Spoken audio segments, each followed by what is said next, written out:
예, 드십시오.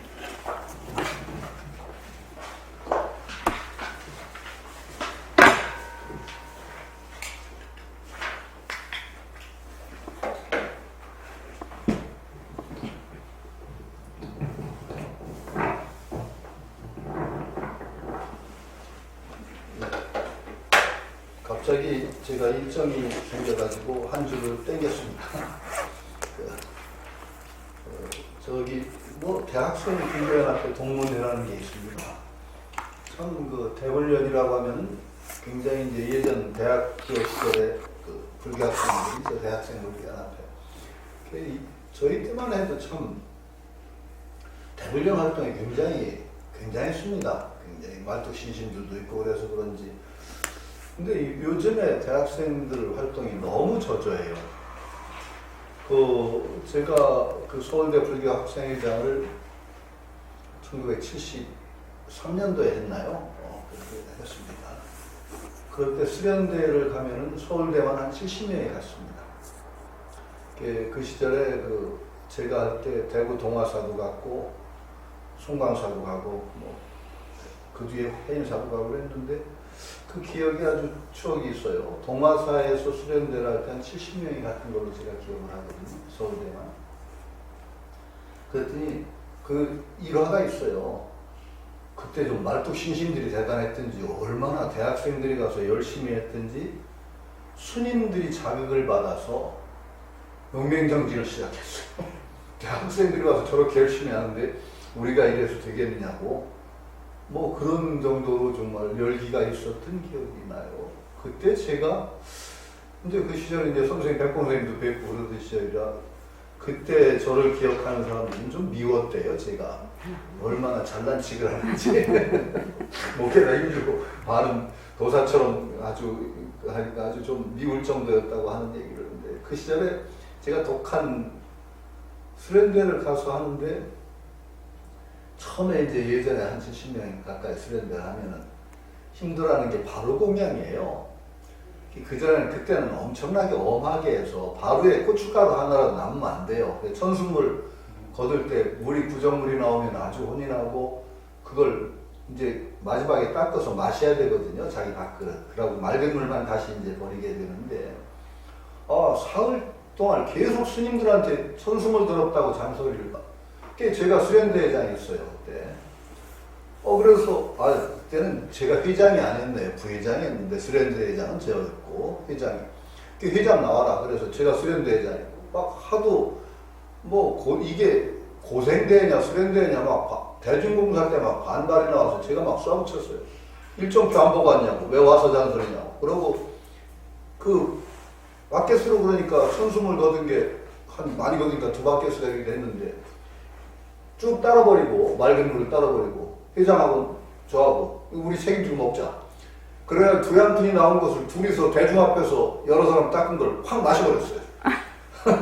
그랬더니 막 사람들이 뭐 저런 인간들이 다 있냐. 특히 여학생들은 자기 닦은 것도 못 먹어서 막 버리고 그랬는데 그 한 몇십 명 닦은 걸 그냥 찌꺼기를 그냥 확 들어 마셔버렸더니 저 꼴은 다시 못 보겠다고 해서 그 다음부터 깨끗해졌어요.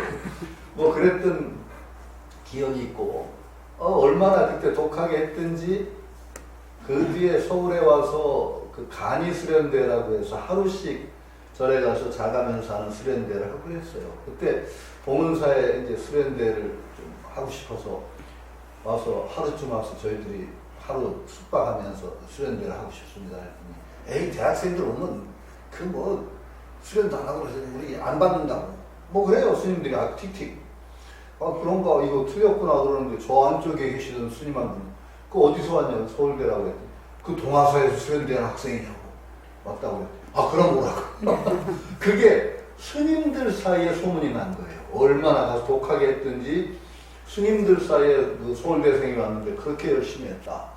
그래가지고 했는데 받아주셨는데 갔다가 저희들이 밤늦게 뭘 하고 하다가 새벽 예불을 많이 놓쳐가지고 아주 스님들한테 굉장히 혼이 났던 기억이 있는데요. 그러더니 요즘은 대훈련이 안 됩니다. 정말로 대학생 포교 현장이 참 큰일입니다. 전반적으로 대학교 종교 활동이 예전보다 힘이 없습니다. 왜냐하면 요새 세상은 재밌는 게 너무 많아요. 종교보다도. 그러다 보니까 대학생 활동이 전반적으로 저조한데 그 중에서도 불교는 특히 저조합니다. 그래서 있던 불교 학생회가 없어지기도 하고 뭐 거의 유지가 안 됩니다. 제가 건대에 있을 때 불교 학생회 지도 교수를 했는데 정말 회원이 별로 없어서 어떤 때는 서클룸이라고 하는 그 동아리방이라고 하는 걸 뺏기기도 하고 뭐 그런 일을 겪었습니다. 그게 참 안타까워요. 그래도 여전히 기독교 포교는 굉장히 성황입니다. 무슨 뭐 하면 굉장히 많이 모여서 큰 규모로 하는데 불교계는 이게 안 됩니다. 이게 정말 큰일인 것이 이 불자들이 정말 정신 차려야 됩니다. 이것이 불법이 훌륭하고 내가 이거 불법을 만나서 참 도움을 받고 이렇게 살게 되었다는 고마움을 느끼면 자식한테 전해주는데 열심히 해야 되는데 이게 정말 잘 안 돼요. 왜? 불교가 젊은이들에게 어떤 친숙한 문화를 만들지를 못해서 정말 큰일입니다. 저는 정말 가슴이 아파 죽겠어요. 그 얼마나 불교가 젊은 사람들 보기에 무심한지 한번 잘 반성해봐. 절마다 젊은 층을 위한 어떤 법회라든지 이게 제대로 되고 있는지 한번 보세요. 안 됩니다. 잘. 군포교도 잘 안 됩니다. 나중에 어떻게 하려는가 참 걱정이에요. 이게 대호각성하지 않으면 이 좋은 불법 정말 앞으로 어떻게 될지 모릅니다. 제가 가장 화가 났던 것이 그것도 꽤 오래된 얘기네요. 제 친구가 굉장히 그 불자로서 출판업을 하는데 굉장히 성실한 친구고 뭐 불교 출판에서는 돈 벌 생각을 안 하던 친구인데 그때 유일하게 어린이 불교 잡지가 있었어요. 굴렁쇠 어린이라는 굴렁쇠 어린이. 이게 폐간을 하게 됐습니다. 적자가 계속 나서 굴렁쇠 지금 폐간됐죠. 그게 이제 그래서 폐간되는 걸 내 친구가 너무 안타까워서 이걸 두고 볼 수가 없다 그래서 출판업을 하는 친구니까 인수를 했습니다. 적자 볼 생각을 하고 1년에 거의 1억 가까이를 막 손해를 보는 뭐 그런 정도가 됐다고 생각나죠. 그래서 결국 몇 년 버티다가 그 친구도 포기를 해서 결국 폐간됐습니다. 그때 저는 정말 너무 속이 아팠어요. 정말 이게 단 하나 있는 어린이 잡지가 폐간되는 이 사태에서 우리가 불자들이 일하고 있다는 게 너무 속이 아팠는데 그 무렵에 돼가지고 그 서대문 쪽에 불광동인가 어디에 무슨 황금 사찰이라는 게 되어졌습니다. 기억하실지 몰라요. 절을 전부 금으로 씌운 절입니다. 그거 기억나실지 모르겠어요. 그런 일이 있었습니다. 지금도 있을 겁니다. 그 사찰이. 그걸 보는데 너무 속이 아픈 거예요. 이게 하나 남았던 어린이 잡지는 폐간이 되는데 황금 사찰이라니. 나중에 우리 미래 세대 불자들은 하나도 없는데 황금 사찰만 나오면 삐까번쩍 할 건가? 화가 막 나고 막 열이 치면서 못 살겠어요. 그때 그 불교 방송에 제가 무슨 프로에 출연을 할 때입니다. 자주 그때는 나갔죠. 불교 방송에. 그래서 마침 제가 하도 많이 출연하다 보니까 고맙게 해주기도 하고 그래서 오늘은 내가 점심 내마 그래가지고 PD들하고 전부 모아가지고 밥을 샀어요. 뭐 비싼 건 아니고 점심 간단히. 꽤 많이 모였죠. 그때 막 열이 치면서 얘기하다가 우리 불교 의적단 조직하자. 이게 하나 남은 어린이 잡지가 폐간되는데 황금사찰이 무슨 말이냐. 우리 금 뜯으러 가자. 불교 의적단 조직해서. 그거 몇 조각만 뜯어도 석등 몇 개만 절에서 안 세우면 안 만들면 한 달을 내요. 그걸. 불교 의적단 조직해가지고 쓸데없는 짓 하는 거 돈 뜯어다가 어린이 잡지 보고 나자. 막 제가 주장을 했더니 그때 의기투합을 해서 불교 의적단이 막 결성이 되고 제가 불교 의적단 단장까지 거의 확정이 될 그런 상황이었어요.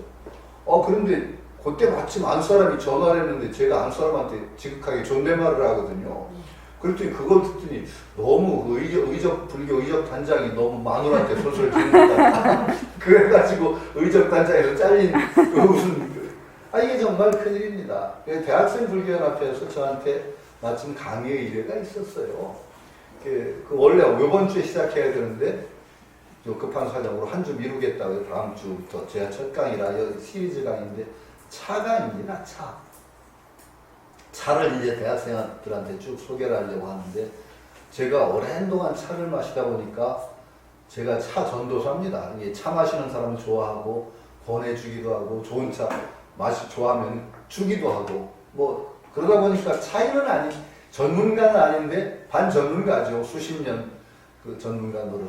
뭐 차서 그 지도 교수도 하고 제 밑에서 나중에 한국 차계의 권위자라고 할 수 있는 사람이 석사도 받고 그러다 보니까 차 개통 논문을 써서, 그러니까 뭐 서당계 식당계 3년이면 라면 끓인다고 하는 그런 식이 돼서 저도 차 이론이라는 얘기는 그냥한테 뒤지지 않을 정도로 합니다. 그러다 보니까 저한테 차 강의를 해달라고 해서 다음 주에 이제 그 첫 번 강의를 하기로 돼 있는데, 그게 이번 주에다가 미뤄지는 바람에 이렇게 됐습니다. 마침 하다 보니까 그 얘기를 드립니다. 정말 젊은 사람들 포교에 신경 써주셔야 됩니다. 그리고 그런 일이 있으면 정말로 그 불사가 가장 최우선인 불사라고 생각을 하셔서 힘을 보태주셨으면 좋겠습니다. 무엇보다도 문화를 만들어야 됩니다. 젊은 사람들이 친숙한 불교 문화. 지금 불교 문화가 없습니다. 전번에 이제 동국대학교 한문불전대학원에 제가 강의를 쭉 나가다 보니까 잡지에다 글을 써달라고 해서 벌써 2번을 썼는데, 제가 아주 좀 용감하게 쓰거든요, 글을. 좀 불교계에서는 무식한 도깨비가 부적을 몰라본다고, 제가 무식한 도깨비니까 막 용감한 소리를 막 합니다. 뭐 무식한 도깨비라고 제가 스스로 불교학자 아니고 그러니까 좀 무식해도 괜찮다. 그러니까 의외로 제 글을 읽고 젊은 사람들이 좋아해서 기다리는 사람들이 많다고 요번에 또 써달래요. 요번에는 좀 더독하게 쓰려고. 이 종단이라는 기존 종단들이 완전히 의무를 반기합니다. 전번의 글이 제목이 뭐였느냐? 문법이 2가지가 있는데 글의 법의 문법보다 문화의 법 문법이 더 우위다. 문화법이 더 우위다. 이런 주제의 글을 썼습니다. 글법보다 문화법이 똑같이 그럴 문자를 씁니다. 그럴 문자 하나 쓰는데 여기에 문화라는 뜻이 있습니다. 굉장히 한자에서 제일 폭론을 보니까 문자입니다. 문화라고 하잖아요. 그러니까 그걸 문자입니다. 그러니까 문화법이 글법보다 더 위다라는 취지의 글을 썼고, 그런 불교는 확실히 문화법이 더 위입니다. 그래서 거기가 한문불전대학원이라 한문불전을 다루는데, 글법에 매달리지 말고 우선 문화법을 우선해서 글법을 그 밑에 종속시켜야 된다. 그러니까 너무 번역이라는 것도 그 글에 매달려서 정말로 이 시대 문화에 맞지 않는 번역하면 그 제대로 된 번역 아니다라고 해서 그 얘기를 썼죠. 근데 여러분들도 이제 그 얘기를 충분히 받아들이셔야 됩니다. 불교는 정말로 융통성 있는 종교입니다. 제가 그에서 단적으로 예를 들었죠. 지금 마침 금강경을 제가 법보시한 걸 하나 제가 고맙게도 받은 그 공덕을 찬탄하면서 금강경만 해도 여러분들 얼마나 재밌는지 아세요? 범어원 금강경에 어떻게 전에도 말씀드렸죠. 우리 있는 금강경에는 여시함은 일십은 제4위부 기수듣고 하실 하면서 나오기를 식시라 세존께서 걸식 사위성주에 가서 걸식하시고 돌아오셔서 환지본처 하셔서 밥을 드시고 발 닦고 앉으셨다 이렇게 되잖아요. 범어원 금강경에는요 드시고 돌아와요. 와서 드시는 게 아니고 드시고 돌아옵니다. 범어원 금강경에. 그럼 어떤 게 맞느냐? 저는 문화라고 생각해요. 그 당시에 아마 탁발순 어떤 곳에서는 그 현지에서 먹고 오는 문화가 있었던 게라고 생각합니다. 그럼 그렇게 쓰는 겁니다. 그걸 굳이 쓰고서 주석 달기보다 그 당시 문화에 맞게 쓰면 된다 이거죠. 저는 그게 당연하다고 생각합니다. 그렇죠. 그러니까 문화를 만들어서 무엇보다 문화를 만들어서 문화가 우리가 적셔줘야 됩니다. 우리를. 근데 지금 불교 문화가 지금 불교 박람회 있는데 저 안 갑니다. 잘. 아마 가고 싶은데 지금 안 가고 있는데 불교 박람회 워스하더라 가까운 데인데 불교 박람회 참 가보니까 어떤 때는 좋기도 한데 어떤 때는 여전히 불교는 전통 파먹고 있구나. 새로운 문화 만들기보다는 정말 전통에 매달리는 모습이 어떤 때는 제가 좀 싫습니다. 지금 이 시대에 맞는 문화를 만들어야 됩니다. 그래서 이 시대의 불교가 만든 문화가 뭔가 이걸 내세울 수 있어야 되거든요. 여러분 그런데 신경 쓰셔야 됩니다. 정말 지금 그런데 한문 불전대학원이니까 이번에 좀 독한 소리를 쓸 건데, 한문의 문화가 이 시대를 지배할 수는 없습니다. 한문은 포기해야 됩니다. 문화에서. 한문은 굉장히 우수한 문자입니다. 표의 문자고 굉장히 한문이 함축미가 있어서 참 좋습니다. 그런데 한문을 일상생활에서 쓰는 것은 망치는 짓입니다. 중국도 정말 한문 때문에 골치를 알아요. 중국 택시 운전사 문맹자 많아요. 왜? 한문 때문에 못 읽습니다. 우리 한국 못 읽는 사람 별로 없죠. 그러니까 그러나 저는 한문 전문가죠. 한문은 많이 가르쳐야 됩니다. 한문 교육의학은 저는 늘려야 된다고 봅니다. 그러나 문화는, 일상 문화에서는 한문은 갈수록 물러나야 됩니다. 왜? 우리가 한문 문화가 이제 지났어요. 한문으로 하면은요, 몰라요. 요즘 젊은 세대는요, 문무경전이라는 말도 모르는데요. 10만 8천이야. 손오공 근두순 타고 도망가 한문이라면. 그런 세대에 한문을 씁니까? 그러니까 그 얘기를 하면은요, 여전히 절에서 아침마다 예불할 때 5분 향례, 계향, 정향, 지신규명례. 왜 한문으로 합니까? 이거는요, 이 시절까지 한문으로 하는 경전을 외운다는 건요, 종단이 의무를 안 하고 있는 겁니다. 그거 정말 아름다운 우리말로 만들어줘야 돼요. 이벤트 저 같으면은 이벤트를 하겠어요. 이 시대의 가장 훌륭한 문인들을 쫙 모아가지고 주고, 이거는 정말 가장 아름다운 뜻을 살려서 우리말로 만들어주시오. 그러면 그걸 한번 이벤트라면 사회에 주목을 할 것 같아요. 그래서 정말 주옥 같은 글이 나오면은 정말로 이 불교 위상도 높이고 젊은 세대들한테 정말 읽어서 감동 주는 그런 그 경전들이 나올 것 같아요. 경전 아니라도 그렇죠. 근데 예전 어른들 그런 짓 하셨거든요. 정말로 제가 계속 얘기합니다. 천수경이요, 여러분들. 천수천안 광대원만 무해됨신 대다라니 경, 그게 천수경의 원경입니다. 그 경을 읽으시면 여러분 신심 반은 다 떨어집니다. 정말 읽어보세요. 혹시 구하세요. 천수천안 관자재보살 광대원만 무해됨신 대다라니 경. 읽어보세요. 구할 수 있어요. 정말 신심 떨어지는 경이 됩니다. 왜? 그게 밀교 경전인데요. 거 보면은 요 다란이를 요렇게 작법을 하면서 요렇게 외우면은 요 병이 낫고, 이런 우리 지금 현실하고 전혀 정말 받아들이기 힘든 밀교적인 어떤 주문행법 같은 게 굉장히 많습니다. 그게 원래 천수경인데 옛 어른들이 그걸 지금 있는 천수경으로 독송용으로 쫙 개편했어요. 싹 빼버렸습니다. 그거 다란이 남기고 중요한 주문들 남기고 10향 그거 10원 그거 남기고 나머지는 전부 조사들이나 그 훌륭한 분들이 개송입니다. 개송을 다시 다 집어넣었죠. 천수천안 광대원만 무해됨신 대다라니 경 자취가 대다라니하고 몇 개 안 남았습니다. 그렇게 독송용 천수경으로 만든 겁니다.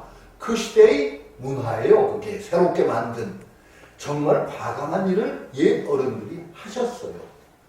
왜 우리는 못합니까? 해야 됩니다. 해야 됩니다. 그래서 이 시대의 문화를 만들자면, 앞으로 이 시대의 문화 만들지 않고 그냥 넘어가면 문화가 한 세를 뒤지죠? 더 뒤지면은요, 안 남아요. 저는 이거 정말 글자들이 큰 책임이라고 생각합니다. 불교는 제가 계속 강조하는 이 걱정을 하지만은 불교 한 말은 걱정 없어요. 지금 석가모니 이래로 지금 불교의 최전성기입니다. 최전성입니다. 그 거짓말이 아닙니다. 석가모니 이래로 불교 신도가 세계적으로는 제일 많습니다. 서구 같은 데 불교가 뜹니다. 동남아 같은 데는 남아있지만 오히려 지성인들이라면 불교 쪽으로 옵니다. 자연스럽게. 그러니까 불교 위기 아닙니다. 그런데 또 위기기도 합니다. 서구인들이 이해하는 불교, 자기들의 문화에 결핍된 부분을 중심으로 해서 불교를 이해합니다. 그러다 보니까 주로 어떤 불교가 되느냐?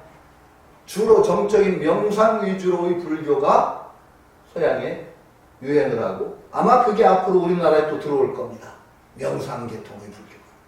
불교는 근데 명상이 중심이냐? 저는 그렇게 생각 안 하거든요. 백봉스님 새말 피듯이 살아가는 이 삶을 영위하는 도중에 수행하는 그 참 종교가 불교입니다. 정말 정적인 명상 중심의 불교가 수입돼서 오면 불교가 살아나느냐? 아니라고 보거든요. 이 불교의 정말 대승불교의 정말 핵심을 이루고 있습니다. 한국이. 여러분 이것도 알아야 됩니다. 불교도 앞으로 한류가 치고 나가야 됩니다. 왜 그런 요소가 있느냐? 중국 불교 대승에서 망했습니다. 중국 불교 없습니다. 공산주의 그 시절에 다 그냥 없애서 거의 막 절도 많이 없앴고 이거 하고 불교 씨가 말랐다가 지금 불교 회복하느라고 아주 용을 쓰고 우리나라에서 배워가고 대만 불교가 지금 희한하게 좀 자비 신행이라든지 해서 관심을 끄는 부분인데 워낙 잘해요. 일본 불교 활력 없습니다. 제가 보기에는. 거기는 장의 불교 비슷하게 돼서 굉장히 불교는 그래도 유지되고 있는데 한국처럼 활력이 없습니다. 불교의. 한국이 그래도 가장 절에 가면 기도하는 사람 해가지고 난 어지럽기도 하지만 가장 활력 있는 불교가 한국 불교입니다. 문제도 많지만 활력도 있습니다. 그래서 아마 한국 불교, 대승불교의 뜨거운 핵심은 저는 한국 불교라고 생각합니다. 어려움도 있지만 여기서 불교의 진수가 다시 움터서 세계 불교에 영향을 끼쳐야 된다고 저는 보는 겁니다. 그러니까 한국 불자들이 각성을 해야 되죠. 걱정스럽기도 하면서도 여기가 힘의 원산이라고 하는 건 또 제가 믿습니다. 그러니까 여러분들 거기에서 여러분들이 가져야 될 책임이 있고 그 책임의 첫 번째가 우리 후세대에게 물려줄 문화, 불교 문화를 만들어내고 또 그걸 후세대에게 전해주는 일입니다. 이거 정말 힘을 기울이셔야 되죠. 그렇지 않으면 큰일 납니다. 큰일 납니다. 이것도 오늘 또 빨리 나가야 되는데 하여튼 다음 달까지 맞추도록 애를 쓰겠습니다. 어디 몇 페이지부터죠? 156? 어? 156페이지. 예. 쭉쭉 읽어서 좀 나가겠어요. 156. 156. 자, 그러면 경물은 화물 위지하여 나와 하나가 됩니다. 라고 하는 거 번역을 읽겠습니다. 물은 곧 외물이다. 그는 언제나 자기와 더불어 상대가 되는 것이니 이 견문지각과 시청언동이 취하는 경계이며 지는 곧 진지이니 이 마음 자체가 본래 밝은 지혜 광명이다. 이 하나의 지자야말로 이 미와 오의 근원이니 이한적 내적으로는 진지가 변해서 망상이 되므로 뜻이 성실하지 못하고 뜻이 성실하지 못하므로 박지 못하며 외적으로는 진지의 경계를 취하여 욕심을 내는 듯함나니 그러므로 사물이 감화되지를 못하고 감화되지 못하기 때문에 걸림이 된다. 이것인즉은 이 하나의 지자가 내심과 외경의 진, 망과 미, 오의 근본, 머리가 되나니 고인이 말하기를 지의 한 글자가 온갖 묘의 문이라 했으며 재앙의 문이다. 한 것이 그것이다. 지금의 반란 반정함에 반드시 안으로는 진지의 힘을 가지고 망상을 쳐붓으며 밖으로는 진지의 비춤을 써서 허망한 경계를 녹인다. 지금 지자입니다. 경물인데 물은 외물이라고 했는데 나와 대상이 되는 것과 나를 매게 하는 것 사이에 알이 있습니다. 지가 있습니다. 요 지가 두 개의 작용을, 두 측면을 가진다는 거예요. 올바른 방향으로 작용하면은 모든 것을 되밝혀내서 정말로 근본을 밝혀내는 영지가 되고, 이 지가 잘못되면은 분별망상을 일으켜서 정말로 육도윤회에 떨어지는 망상의 근원이 된다. 이거 굉장히 어려운 것 같지만 아주 쉬운 말이 있습니다. 아는 게 힘이다. 반대. 모르는 것이 약이다. 모르는 게 약이다. 아는 게 병이다. 이 두 가지가 다 통합니다. 아는 게 병이기도 하고 아는 게 힘이기도 합니다. 우리가 아는 게 병이 되기도 하고 아는 게 약이 되고 아는 게 힘이 되기도 하는데 바로 그 경계가 지혜입니다. 정말로 이것이 참된 지혜로서 봉사하느냐 아니면 분별하는 지로서 작용해서 우리를 그 외물에 끄달리게 하는 지가 되느냐 요 사이에 지가 있습니다. 그래서 여기 얘기하는 게 중묘의 문과 재앙의 문이다 라고 하는 것 요거 정말로 우리가 잘 알아야 되는 것이죠.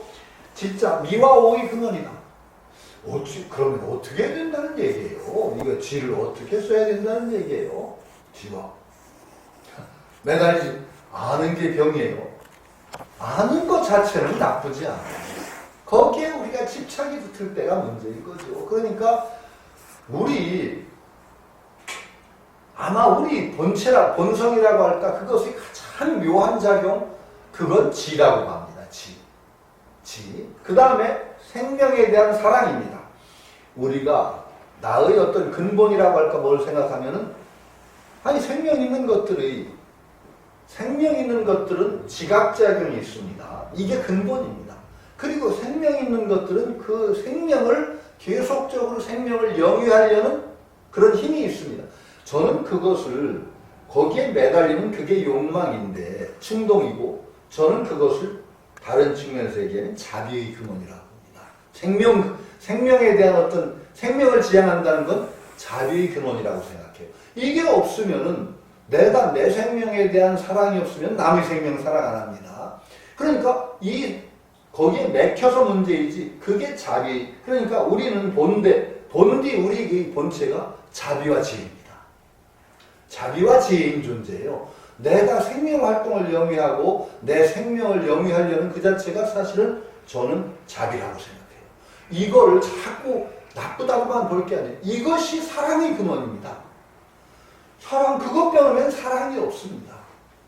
어떻게 그냥 갑자기 남에 대한 사랑이 뿌리도 없이 팍 생기는 거 아니에요. 자기에 대한 사랑. 이것이 맥힌 사랑이었다. 이게 툭 벽이 무너지면 무한한 중생 사랑으로 이어지는 것이지 이 자기 사랑 없이 남에 대한 사랑 없습니다. 이렇게 봐야 옳습니다. 언제나 그래서 둘로 오면 안 된다는 것. 이게 굉장히 중요해요. 나에 대한 사랑과 남에 대한 사랑이 둘이 아니다. 그 다음에 또 모든 생명은 지각이 있습니다.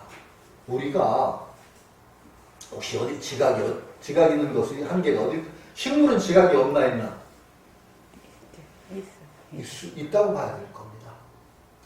우리는 순자는 나눌 때 수와 유기무생, 물과 불은 기운은 있지만은 생명은 없다. 유기무생. 그래 금수는 지각은 있지만 도의가 없다. 사람은 예의가 없다. 사람은 지각도 있고 예의도 있다. 그래서 이게 식물은 지각 없다고 그랬는데 그건 아마 순자식의 생각일 거고 지금 생각하면 식물도 지각이 있다고 합니다. 하다못해 지각이라는 게 꼭 우리가 어떻게 어떤 풀은 딱 건드리면 팍 그냥 이파리를 오므리는 그게 뭐죠? 끈끈이 죽어. 끈끈이 미모산이 그런 것도 하여튼 뭔가 일종의 지각작용이 있다고 봐야 돼요. 그러니까 그 모든 생명들은 지각이 있다고 봐야 될 겁니다. 그게 지입니다. 그게 근본지죠. 그 다음에 생명을 영위하려는 생명에 대한 사랑이 있습니다. 그 자기 생명을 증장시키려는 자비는 결국 모든 생명들을 더 이롭게 하는 것이 자비입니다. 그 뿌리가 나에 대한 사랑이라고 저는 생각하죠. 이걸 벽을 허물어서 무한한 그 중생에게로 뻗어나가게 하는 게 보살의 자비지. 내 사랑, 나의 사랑과 보살의 사랑은 그 뿌리가 둘이다. 저는 그렇게 생각을 하죠. 그러니까 모든 생명의 근원이 자비와 지혜인데 여기에서 지가 정말로 그 지로 그 생명의 근원 활동인 그 지의 본 모습을 온전히 회복하게 하는 방향으로 작용하느냐 아니면은 매달려서 자기 집착 분별로 작용하느냐 요 차이가 있습니다.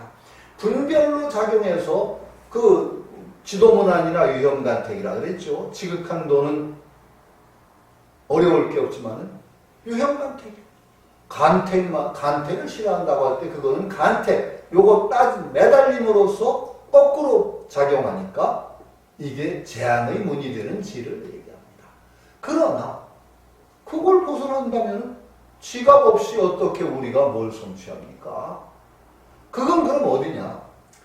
가장 근본적인 진여라는 것에 대해서 확실하게 알아야 됩니다. 진여가 뭐냐?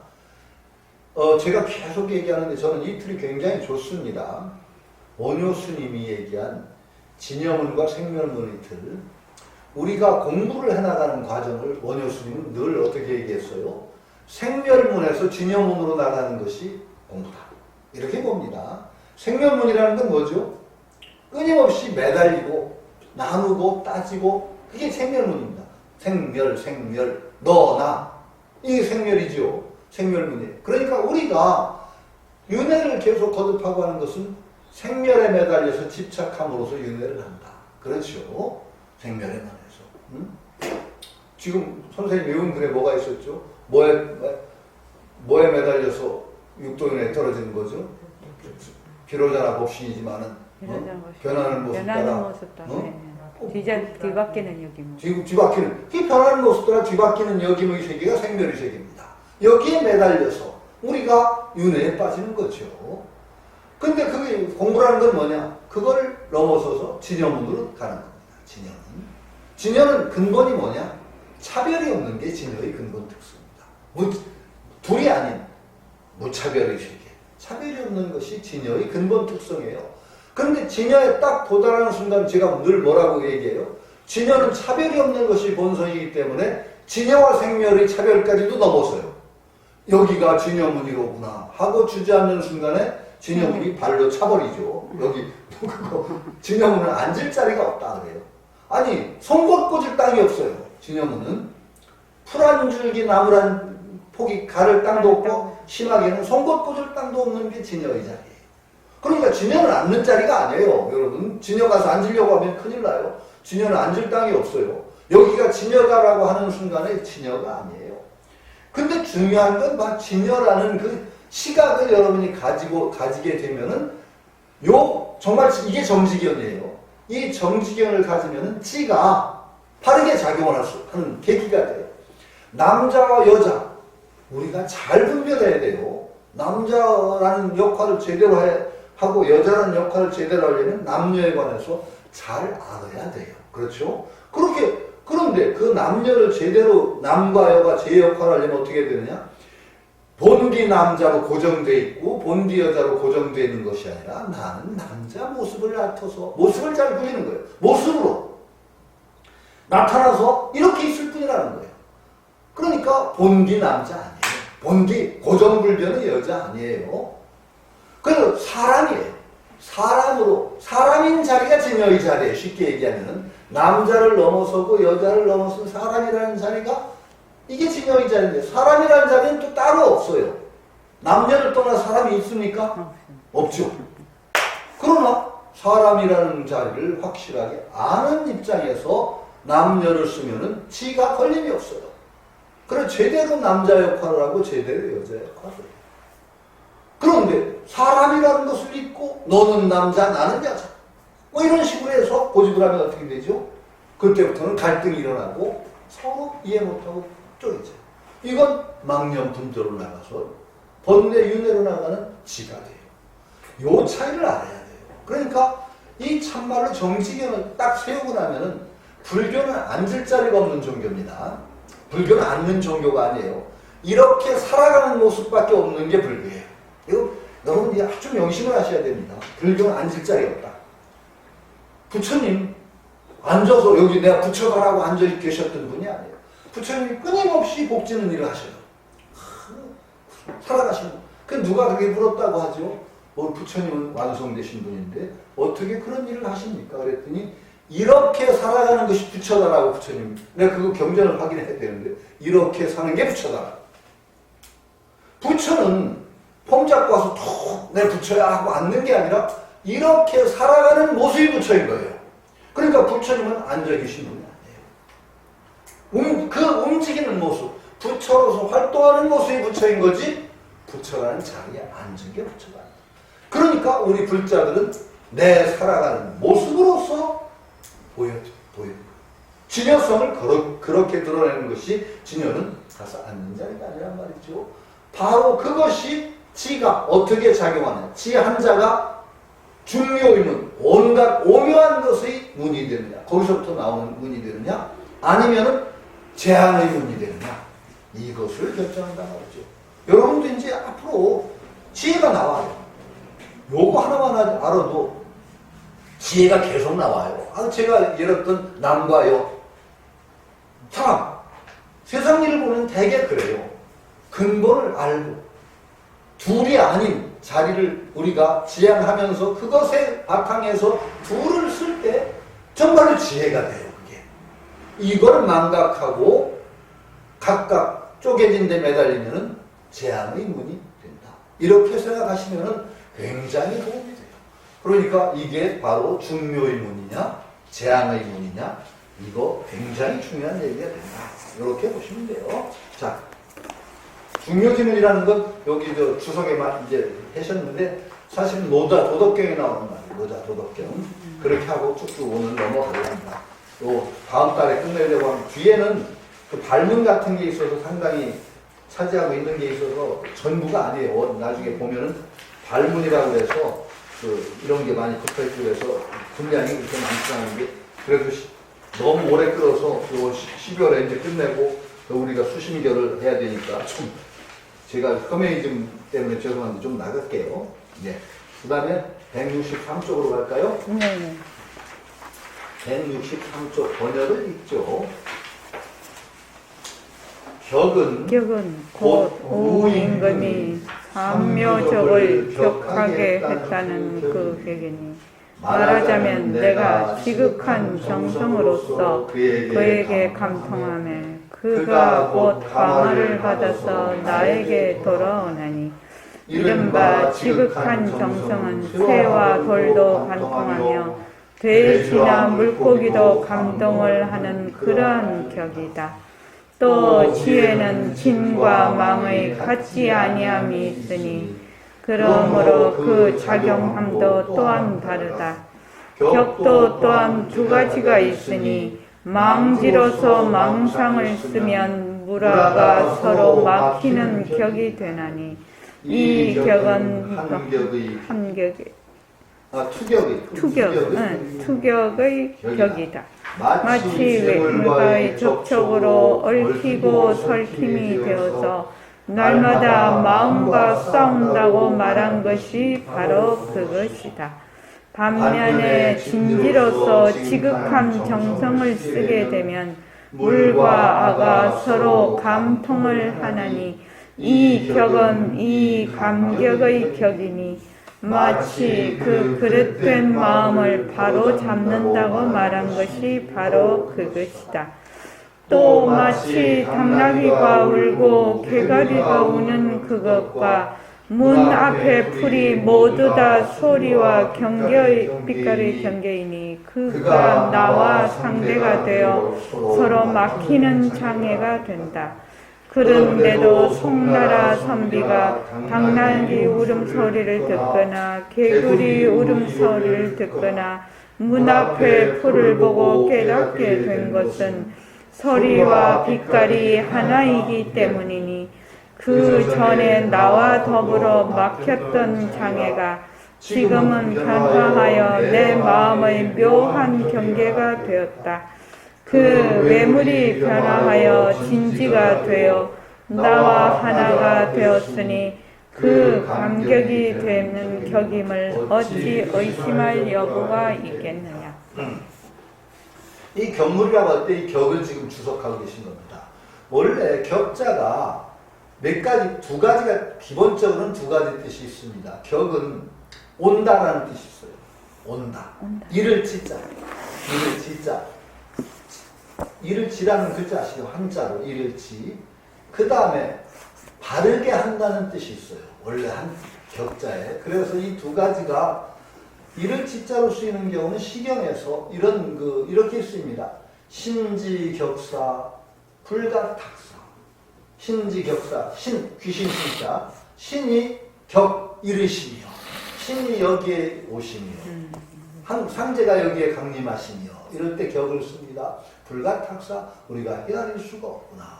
이럴 때 격을 씁니다. 온 이를 지자의 뜻입니다. 온다, 이른다, 올래자, 이를 지자. 그 다음에 격, 군심지리. 그 격자를 쓰고 군심, 임금군자, 마음심자, 군심지리. 갈지자, 글을 안일비자. 그러면 군심의 잘못된, 임금마음의 잘못된 것을 격, 바로 잡는다. 이렇게 씁니다. 격, 군심지리. 그게 어디 나오면 춘천 갑자기 생각이 안 나네요. 그러니까 두 가지 뜻이 있어요, 격자가 원래. 그 두 가지 뜻에서 이 감산독 정대사도 두 가지 뜻에 이렇게 원용을 해서 지금 얘기하시는 거예요. 오게 한다. 격, 삼묘라고 하는 건 오게 한다. 이르게 한다라는 타동사를 쓸 수도 있어요. 그러니까 삼묘, 내가 정치를 잘하면은 먼데 사람도 감화가 되어서 여기 온다. 이런 뜻, 이렇게도 할 수 있다는 겁니다. 그러니까 여기서 우임금이 삼묘족을 오게 했다. 이게 이를 지자에서 이른다라는 게 이르게 한다. 이런 뜻으로 쓸 수 있다는 것입니다. 그러니까 내가 진정으로 올바르게 나의 마음을 바르게 해서 외모를 잘 대하고 하면 그것이 바르게 되어서 감화되어서 나에게 온다. 이렇게 되는 겁니다. 나에게 쓰임이 된다는 거예요. 그러니까 외물이 지금 우리는 어떤가요? 결국 내가 잘못되면 결국 외물의 쓰임이 됩니다. 내가 외물에 불려져요. 내가 제대로 하면 외물이 나에게 쓰임이 됩니다. 요 두 가지가 있습니다. 제가 그래서 가끔 농담으로 얘기를 하죠. 여러분들이 살고 있다고 생각하면 착각이다. 살고 있는 게 아니라 삶을 당하고 있다고 얘기했죠. 대부분 우리가 삶을 당합니다. 왜? 나를 삶을 당하게 하는 게 외물인데 외물이 유혹을 하면 그 욕망이 나오죠. 욕망에 끄달리면 이 욕망 채우더라고 한 세상 보내고 저 욕망 채우 그러면 이게 삶을 사는 게 아니에요. 내가 주인이 아니에요. 욕망이 나를 끌고 다니면서 삶을 시키는 거죠. 그러니까 삶을 당하는 거죠. 그런데 이제 불교 공부를 한다는 건 뭐냐? 바로 주체로서 올바르게 쓰는 거예요. 아상을 키우라는 소리가 하고 다릅니다. 주인공으로서 올바르게 쓰는 거하고 아상 키우는 건 굉장히 달라요. 아상이 탱탱 부른 건 오히려 외물에 끄달리는 사람들이 아상이 늘어요.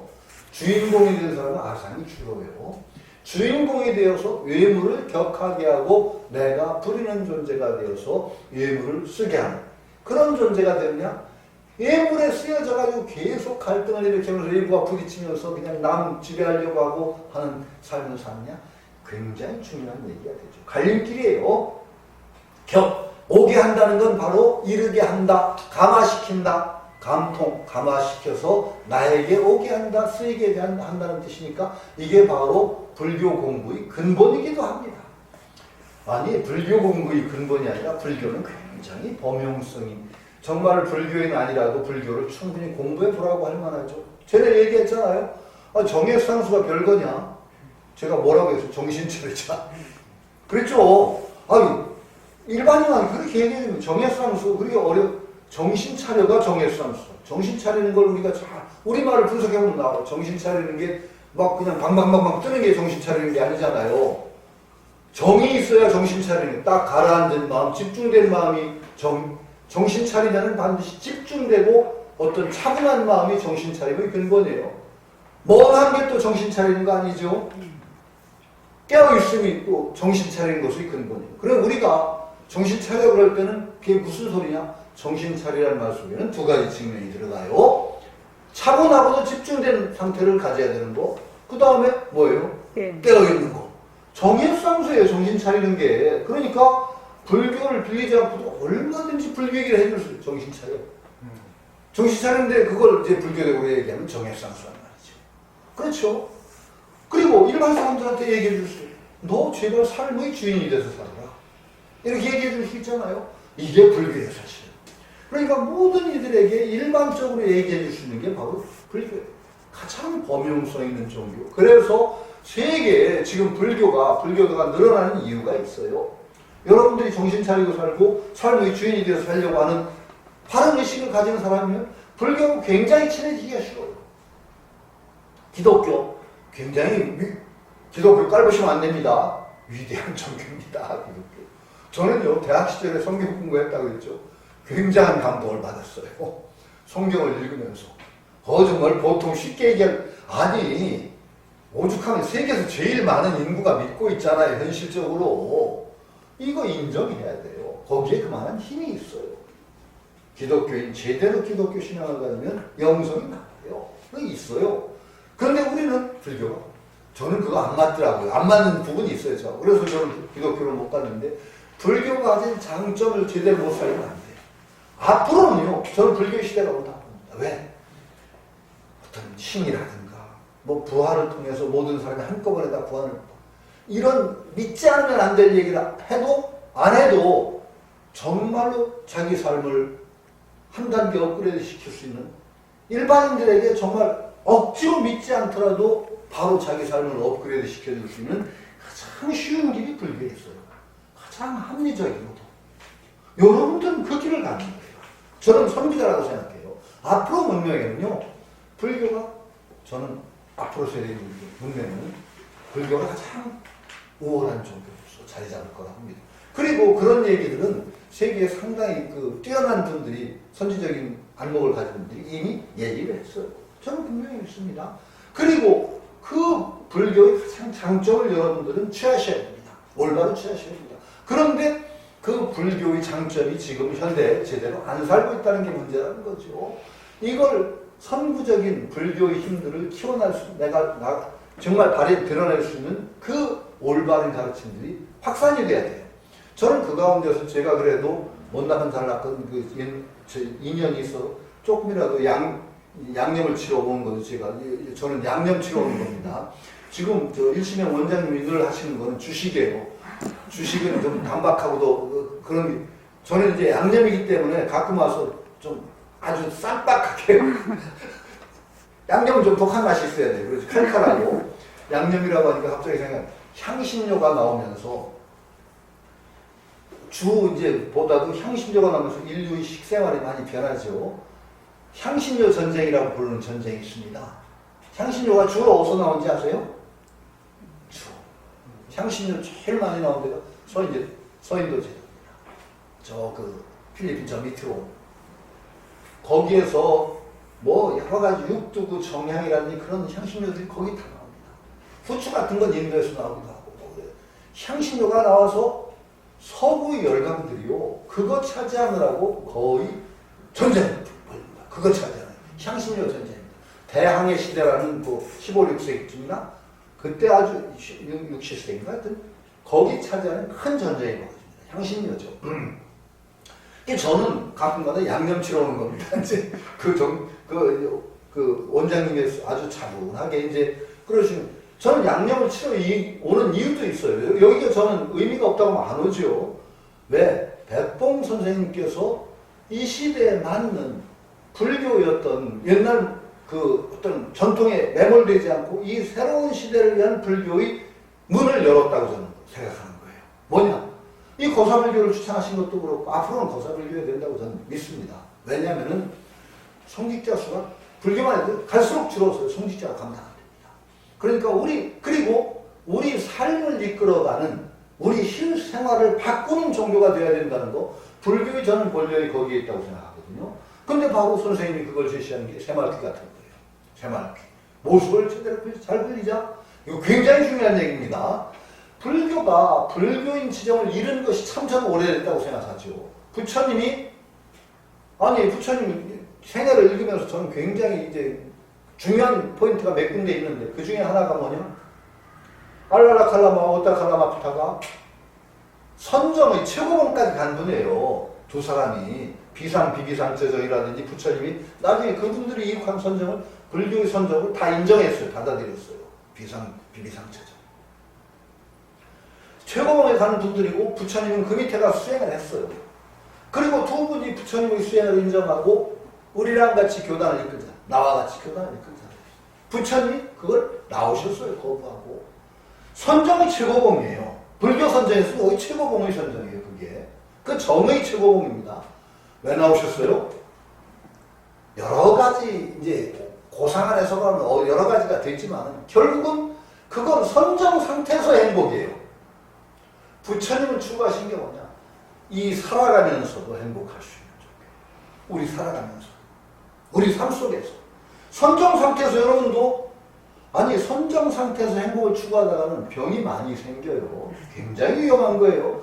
아니 굉장히 불교에는 그 흑역사가 없는 줄 아세요? 불교에 흑역사가 많아요. 부처님 당시에도 흑역사가 있다는 걸 우리가 인정을 해야 돼요. 제가 얘기한 흑역사 하나 뭐였어요? 부처님이 부정관을 가르쳐 주셨더니 몸뚱이가 더럽다고 가르쳐 주셨더니 스님들이 영세주의에 빠졌어요. 이 몸뚱이 더럽다. 그래가지고 자살한 스님 타서 남에게 죽여달라고 부탁을 했어요. 내가 가진 거 다 나 죽이고 가잖아.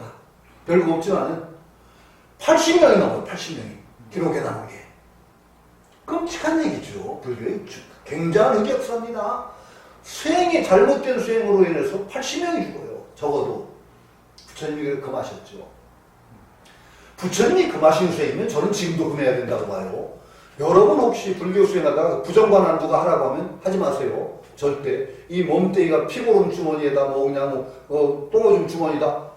그랬다 이 몸뚱이 자꾸 막 더럽다는 생각하고 하면 연애도 못하고 이제 결혼도 못해요. 큰일 나요. 이거 우선 굉장히 큰 장애가 와요. 그건요 굉장히 독한 약이란 말이에요. 이 몸뚱이에 대한 집착을 끊기 위한 아주 극약 처방이에요. 독한 처방이란 말이에요. 독한 처방은 부작용이 많아요. 항암제 같은 걸 늘 먹어보세요. 흔적납니다. 큰일 나요. 그러니까 극약 처방 함부로 쓰지만 그 흑역사 중에 하나입니다. 흑역사 중에. 또 그게 크게 번지지는 않았지만 흑역사 중에 하나가 또 있어요. 어떤 사람이 흑역사까지는 아니에요. 산매 들어서 지극히 하나는 편안해. 다시 나오기가 싫어. 동료 스님한테 죽여달라고 부탁했습니다. 죽었습니다. 그래서 이런 예도 있습니다. 이거 옳지 않? 부처님이 금하셨죠. 위험한 겁니다. 이게. 여러분도 혹시라도 그런 산매 모르지만 거기 산매를 집착하면 안 되는 거예요. 절대로 산매는 절대적인 거 아니에요. 이 삶이 우리 살아가면서 행복한 것을 찾는 게 불교예요. 부처님이 바로 그 물꼬를 트신 거예요. 인도 전통적인 요가 전통의 궁극에서 부처님은 다시 나오셨어요. 이게 불교의 가장 중요한 지점이라는 거예요. 그럼 그 중요한 지점을 우리가 살려나가야죠. 불자들은. 그러니까 새말기라는 이런 것들이 저는 충분히 부처님의 정신을 드러내고 있다고 보는 거죠. 우리 살아가면서 행복할 수 있는 그 길, 이게 중요한 거죠. 그럼 불교 수행이 그렇게 가야 된다는 거 잊지 마셔야 된다는 겁니다. 그러니까 격이라는 건 여기서 격에서 나왔는데 내가 주인공으로 살 때 정말로 참된 삶, 활발한 삶이라는 건 내가 주인공으로서 사물에 매달려서 그것과 갈등을 일으키는 격이 아니라 사물을 내가 주인으로서 오게 합니다. 가마시 사람도 마찬가지고 모든 것들을 내가 주인공으로 쓰는 그런 격으로서 나가야 된다라는 그 초점이 여기에 있다라고 할 수가 있죠. 정신. 그 다음에 여기는 아주 재밌는 얘기가 많은데 170쪽 보면은 여기 중간에 얘기 나온 것 중에 하나가 어떤 그 송나라의 벼슬한 무구거사라는 분이 개구리 음식을 보고 깨달은 거라는 그런 얘기가 있어요. 그 다음에 여기 이 중간에 보면 상당히 어려운 얘기가 많아요. 물고기나 돼지도 뭐 감동을 한다 뭐 이런 얘기 있었죠? 네. 이건 굉장히 어려운 얘기인데 주역에 나오는 얘기예요. 주역에 도너, 돼지도 짜고 물고기가 짜는데 도너라는 말이 나와요. 도너길이라고 하는 게 나오는데 이거 해석하려면 이거 한 세월 걸려요. 도너에 대한 추석만 해도 돈과 돼지와 물고기냐 아니면 도너가 보고 같은 물고기냐 여기에 대해서도 해석이 많기 때문에 이거 그냥 넘어가야 돼. 이거 굉장히 복잡한 얘기가 많으니까 한 구절을 적어도 더 해야 될 것 같아요. 뇌물을. 예, 그 다음에 어디죠? 뇌물을 감격시키는 경물이 감통이다. 174쪽. 예, 좀 오늘 여기까지는 해야 될 것 같아요. 주석을 번역을 읽겠습니다. 문. 참으로 아는 진지는 외물과 상대하는 것이 없나니 어떻게 외물을 감격할 수가 있습니까? 닥친 그 실체는 내외가 통연하여 외물과 상대할 것이 없나니 외물을 감화하는 이치를 설명하기가 가장 어렵다. 여기에 말씀하시기를 고요하여 움직이지 않다가 감흥을 함에 드디어 천하의 온갖 일에 통한다고 하셨다. 적염부동한 그 자리는 진지의 본체이고 천하의 온갖 일은 외물이니 감흥을 함에 드디어 통한다는 그것이 곧 경물이다. 감통이라고 한 것은 그 진지가 외물 속에 뚫고 들어가는 것이 아니라 진지는 걸림이 없어서 외물이 진지 앞에 구애가 될 수 없을 뿐이다. 진심과 망심의 경계는 양립할 수 없나니 외물은 어둠과 같고 진지는 밝은 태양과 같다. 만약 밝은 태양이 한번 떠오르매 모든 어둠이 단박에 없어지나니 그 어둠이 소멸되는 것을 일러서 감통이라고 말한다. 어둠으로서 밝음에 감흥함에 밝은 것이 어둡게 되었으나 지금에는 밝음으로써 어둠을 감흥함에 어둠이 저절로 사라지고 밝은 것만 홀로 남아있기 때문에 비록 감흥을 하나 본래 서로 이르러 가는 것 아니고 아주 밝아진 뿐인 것이다. 참 이게 어렵죠. 근데 꼭 진짜 완전 불교 얘기인데요. 이게 불교식으로 한 거예요. 아, 불교식으로. 이게 불교식으로 한 거지 유교는 이렇게 안 해요. 아, 예. 불교식으로 번역이 된 겁니까? 아니요, 불교식으로 주석을 한 거죠. 아, 대학에. 주석을요. 아. 근데 대학에서 이제 그 경물이라는 것을 대학의식이 따로 있어요. 네. 주자의 경물은 이거하고 또 달라요. 주자는 어떻게 했느냐? 격을 이를 지자에서 사물에 내가 나아가서 치지 사물의 이치를 궁리한다 이렇게 했어요. 주자는. 예. 왕양명은 격을 바르게 한다고 해서 내가 사물을 올바르게 바로잡아서 사물이 바르게 작용하도록 한다라고 또 주석을 했어요.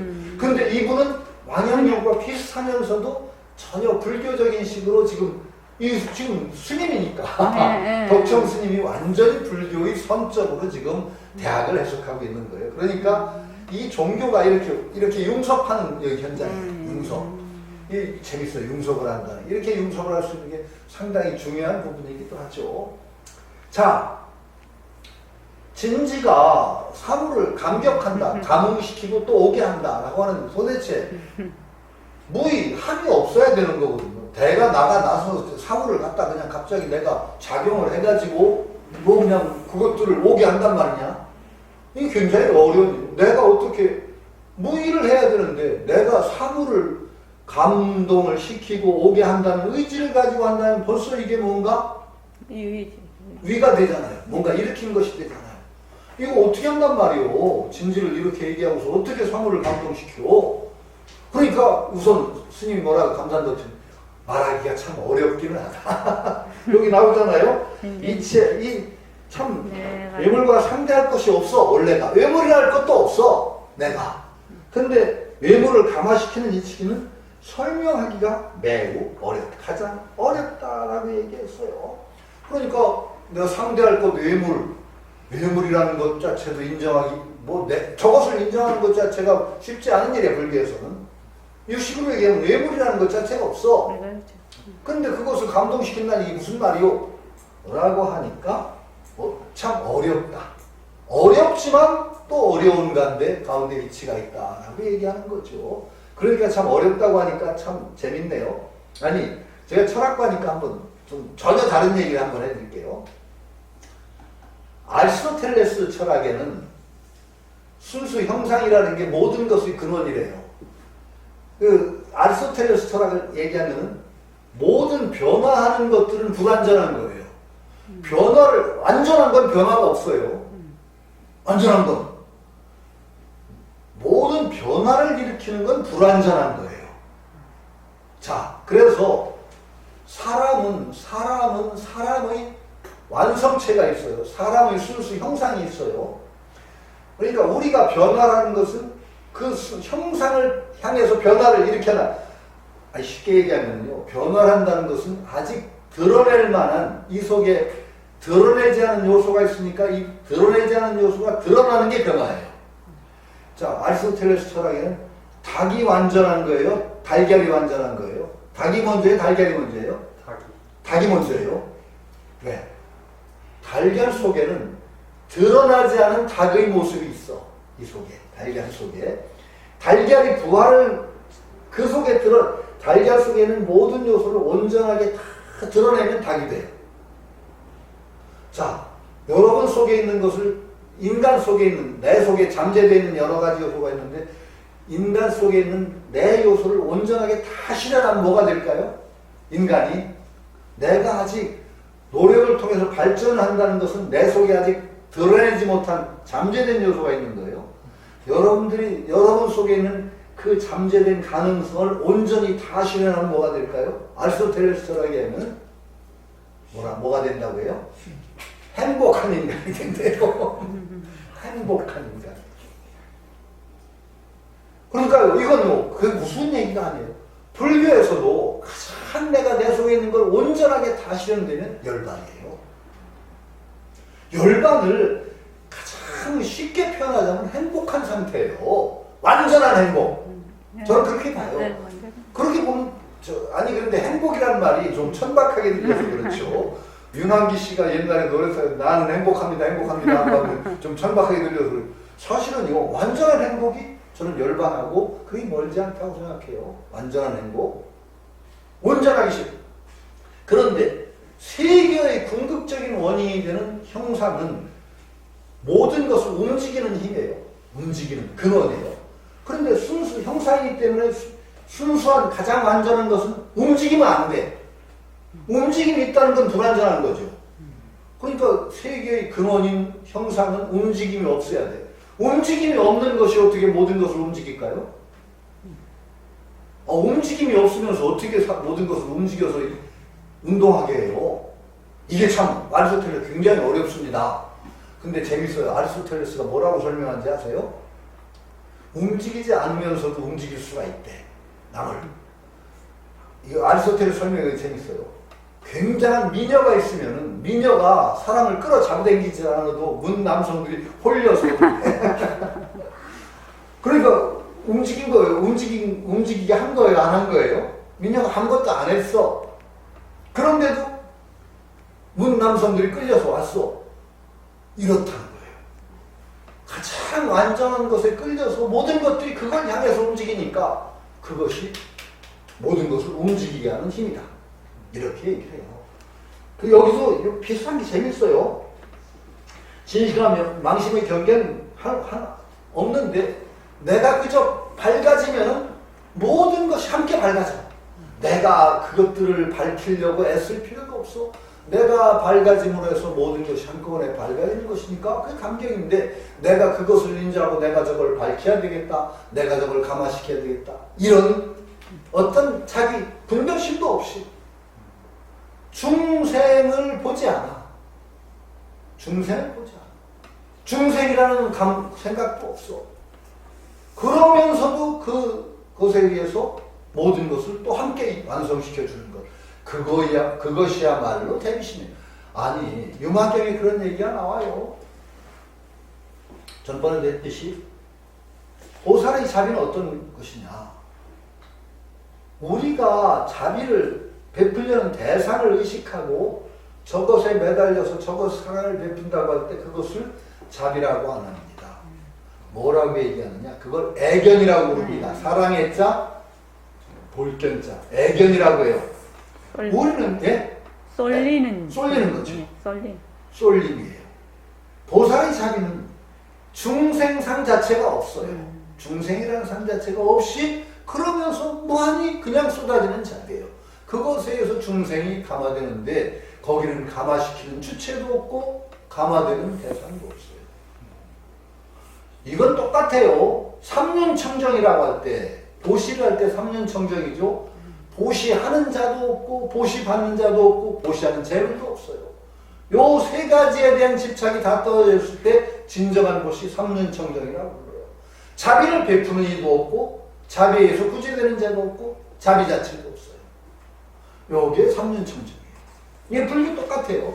그것이야말로 진정한 자비예요. 아니, 금강경을 읽으시면 이거 다 아시죠? 내가 테란스파 모든 중생을 죄도하여 무여 열반에 들게 하되 뭐 어떻게 마지막에 한 중생도 열반에 든 중생이 없다. 이거 대단히 이거 쉽게 얘기했지만 이거 굉장히 어려운 얘기죠. 금강경이 그래서 굉장히 뭐 이해하기 어려운 게 어떻게 죄도하고 죄도한 얘기 말짱항이야? 죄도한 거야? 죄도한 중생이 없다. 그건 뭐예요? 이 바로 이거 감격인데 그렇게 감격하는 거예요. 그 감에서 격하게 하는 것이 그런 격이에요. 상대에서 저것과 싸우는 부딪히는 것이 아니에요. 어둠을 내가 인식하고 어둠을 물리치는 게 아니에요. 밝아지면 어둠은 그냥 없어요. 그렇죠? 이렇게 해서 하는 것이야말로 진정한 자비심이라고 하죠. 그러니까 이건 굉장히 중요한 원칙인데 그 딱 통해요. 불교 공부는. 제가 번뇌하고 싸우지 말라고 그랬죠. 번뇌하고 싸우면 절대 못 이겨요.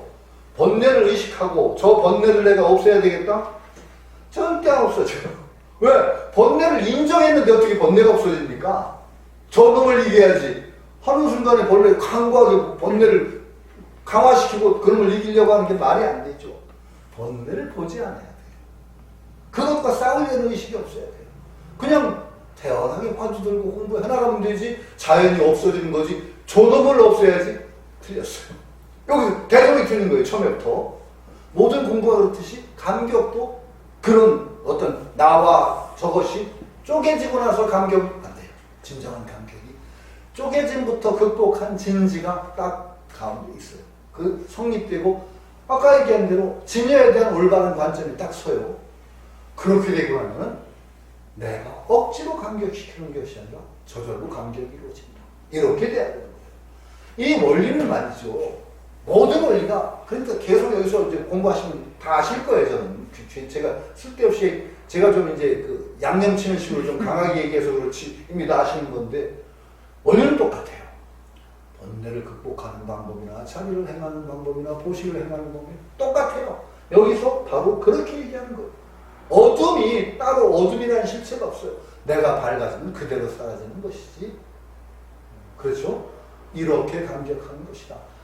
그러니까 이 행동 원리를 딱 잡셔야 되죠. 번뇌를 극복하는 거. 감격은 나 혼자만 하는 게 아니라 세상을 다 바꾸는 얘기예요. 세상을 바꾸는 것도 그렇게 하는 거지. 아까 얘기한 대로 남녀가 제대로 남자 역할, 여자 역할을 하려면 사람이라는 자리, 그 자리를 놓치면 안 되죠. 그렇게 하는 거예요. 그러면 어떻게 돼요? 나는 남자로서 남자 역할을 하고 있을 뿐이지 고정불변이 남자가 아니기 때문에 여성과 대립되는 것이 아니에요. 그런 입장에 바로 서게 되면은 내 행위 다 달라져요. 요게 정말로 여기서 여기에요. 이렇게 트느냐 이렇게 트느냐인데 지금 틀 때는 요 자리에 같은 자리에요. 여러분들 시각이 여기 다 여기죠. 여기서 하나도 안 바뀌어요. 그러나 여러분들이 이 시각을 가지고 쭉 나가면은 호리유차 철지형격 천지로 보아져요. 여러분들의 삶의 모습이 천지 차이가 나는 그 지견, 정지견이 서는 자리가 바로 이 자리란 말이죠. 이것을 유교의 경무를 굉장히 다른 시각에서 하는데 아마도 이것이 유교에 기여하는 바가 저는 굉장히 많다고 생각해요. 유교적인 건 아니에요. 제가 보기에는. 왜냐하면 왕양명과도 다르고 왕양명과 비교적 비슷해요. 왕양명과. 제가 읽은 주자는 격을 뭐라고 보느냐. 이를 진짜로 보는데 사물을 감화시켜서 오게 한다는 것이 아니라 내가 사사물물에 나아가서 모든 것의 이치를 공부한다. 모든 것의 이치를 공부하면 주자는 일단 화렴관통 쭉 그렇게 대상세계에 나아가서 대상의 이치를 공부하다 보면 어느 날 대상의 이치에 관해서 흔하게 트인다. 이렇게 얘기하는 게 주장인데 이건 그런 얘기는 아니거든요. 왕양명식의 사물을 올바르게 나의 올바름을 통해 사물을 바르게 해서 그것을 모두가 바르게 한다. 이런 식이 가깝기 때문에 왕양명과 비교적 가까워. 그래서 나중에 보면은 대학 주석이 굉장히 많지만은 이건 참 이 스님 감산덕tion. 각성 스님이 그래요. 왕양명과 지금 이 감산덕청의 주 빼놓고는 별로 대학에서 별로 뛰어난 게 없다. 뭐 이렇게 얘기하고 계시는데 감산덕청이 비교적 왕양명에 가까워요. 왜 왕양명에 가까울 수밖에 없느냐? 그것도 또 유래가 있어요.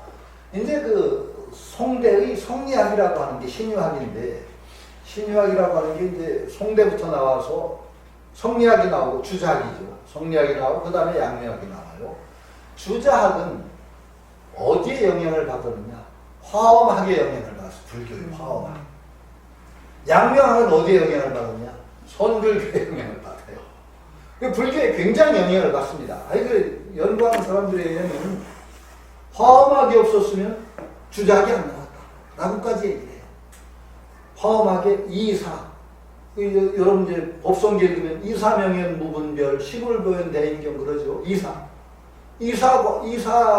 어떤 개념이 성리학의 이기 개념으로 발전해요. 이와 기.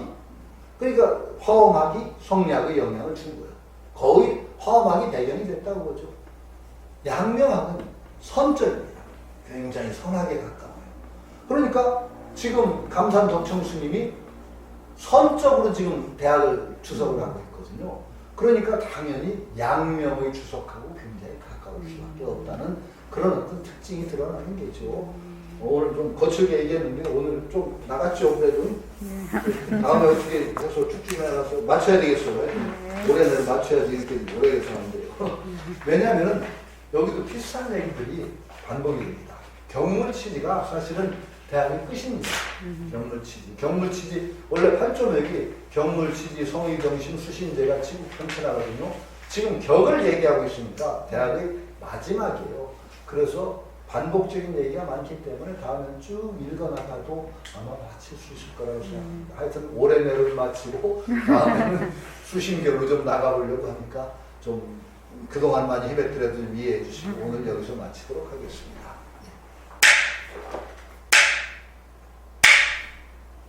고맙습니다. 다음 달에 뵙겠습니다. 다음 달에는